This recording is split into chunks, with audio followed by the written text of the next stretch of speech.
Hi, this is Vinney Chopra. Thank you for again joining on my podcast, Apartment Syndication Made Easy. As you know, I wrote that book, which is a top seller in Amazon. Internationally also got a lot of acclaim, reviews and all. And this podcast is about syndication, about commercial investing. I like to bring great guests for you and dig into their story, their successes, and find out some nuggets from them so that you could really enjoy them and learn from them and then implement them.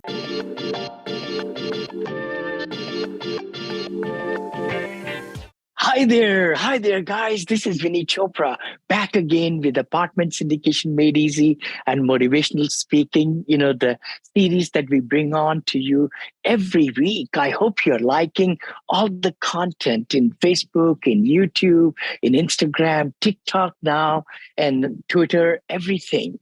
And my team is posting some really, really great stuff. I hope you're liking it, giving us 5-star reviews and written reviews too, because they help a lot.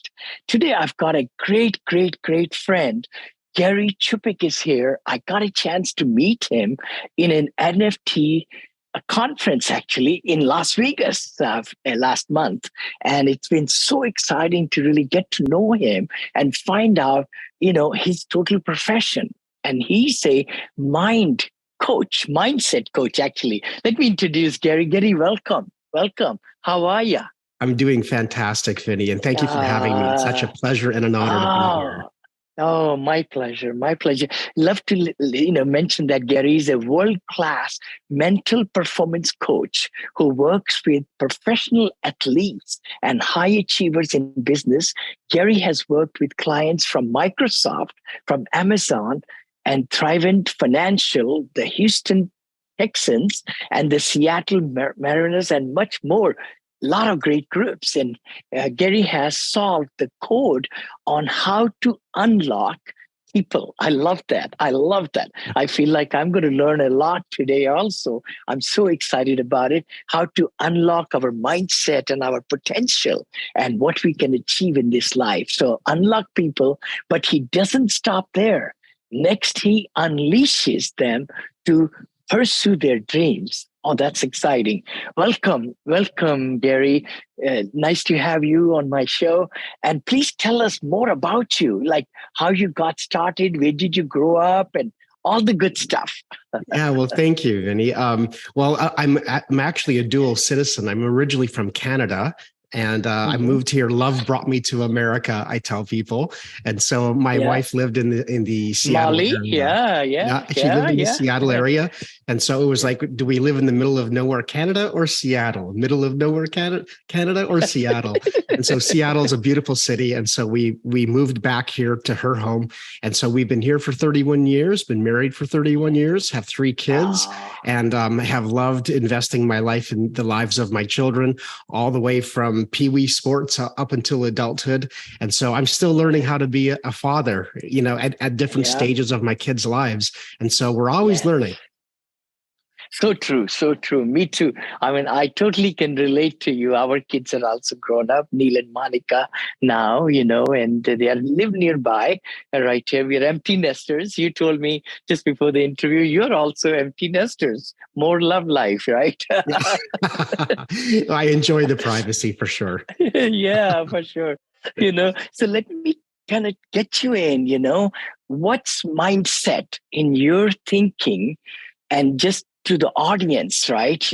What's mindset literally? Well, that's a very good question, because we talk about mindset a lot, but we actually don't know how to define it. And so I came up with a definition that really worked for me. And so it's this. So mindset comes from a previous experience. Okay, so we have an experience or an event that takes place, and then we attach thoughts or emotions to that experience, right? So if it was a negative experience, then we'll have these negative emotions and negative thoughts. And if it was a positive experience, we'll attach positive thoughts and emotions to that. And what that does is that helps us to form a belief. And so out of the experience and thoughts and feelings and belief, we come up with a mindset. And so that mindset is designed to drive a certain kind of behavior or to change or upgrade or renew some really good behaviors. But it's kind of got to result in a behavior. So our mindset results in new behaviors. And so we don't spend enough time thinking about those past experiences and what we've attached to them, because we're attaching either thoughts or feelings to them. And even if something was a negative experience, we can actually retrain our brain to think about them in positive ways and have new thoughts and new feelings about a previous experience that corrects our belief that affects our mindset. So mindset can be fairly complicated, but oftentimes mindset is a choice that we make in how to view life. And so if we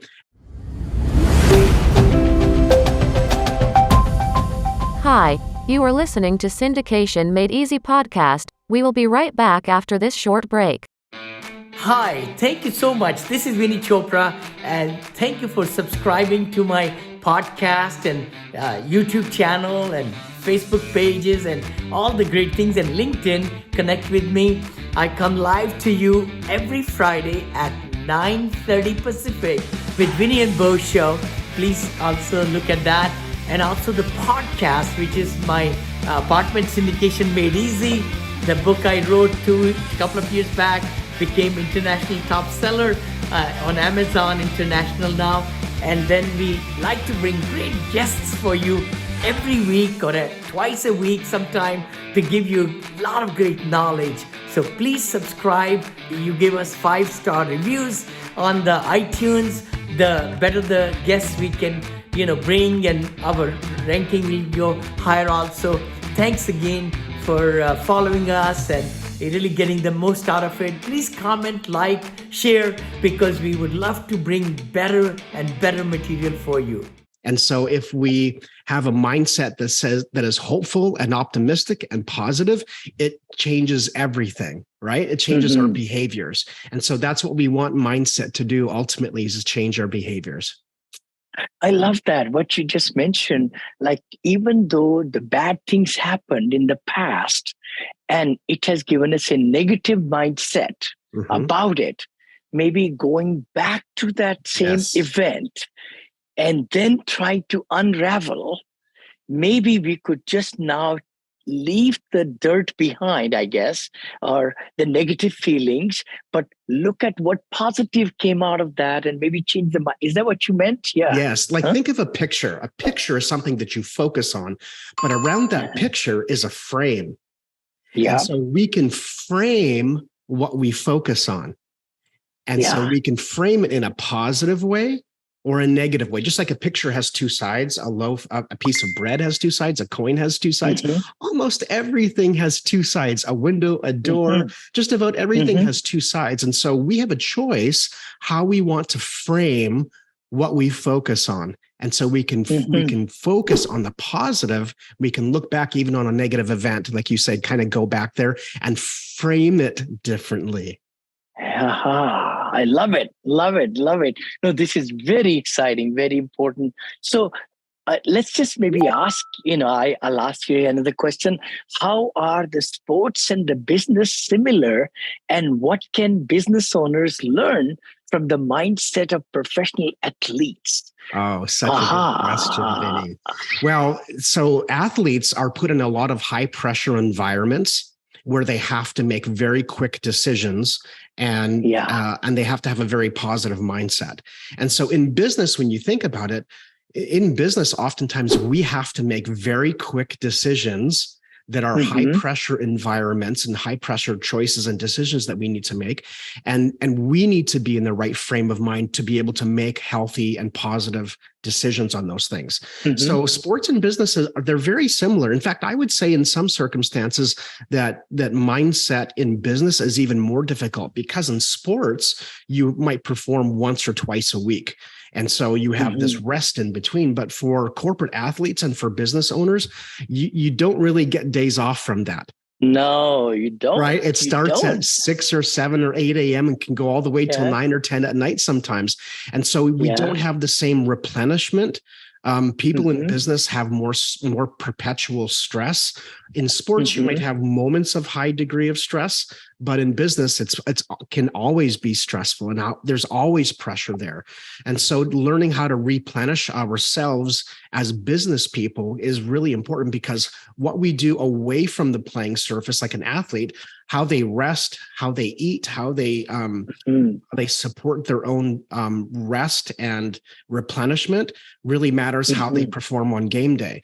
But for athletes that are in business, like yourself, like you're a corporate athlete, you're a high performing business person, you have to take care of yourself too, so that you can perform at a very high level. And so how you take care of yourself and how you replenish yourself in business as compared to sports, it's so similar. For example, if you're a businessman and let's say the night before you had 2 hours sleep, and for an athlete, 2 hours sleep before a game day is terrible. Like, it affects their speed, their strength, decision-making processes, emotional regulation. But for people in business who get 2 hours sleep, it might affect your emotional regulation. It might affect your multi-layered thinking. It might affect all sorts of things about how you interact with someone. We tend to be less patient and less compassionate and less kind when we're tired. And so we just don't realize the importance of replenishment and rest, even in business, because when you're sharp in business, you make really good business decisions.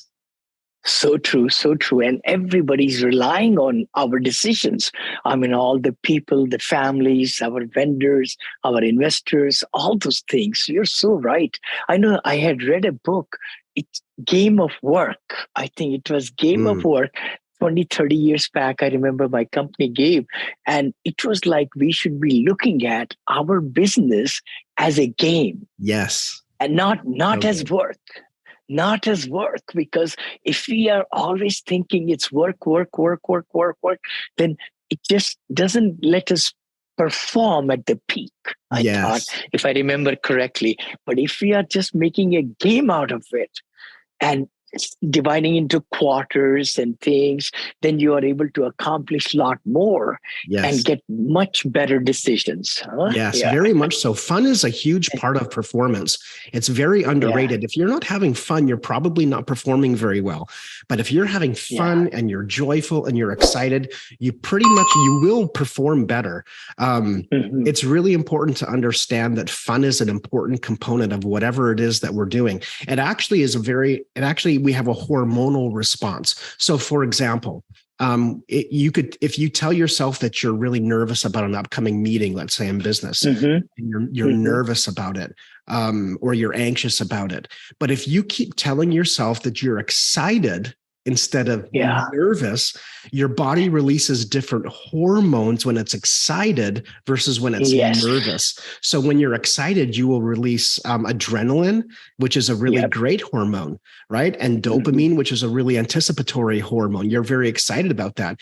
If you tell yourself over and over and over again that you're nervous about something coming up, then your body releases a stress hormone called cortisol.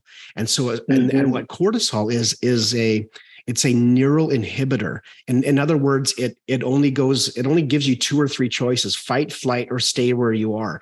But when you're excited about something, you see the possibilities open up about all the things that you could do and all the decisions that you can make.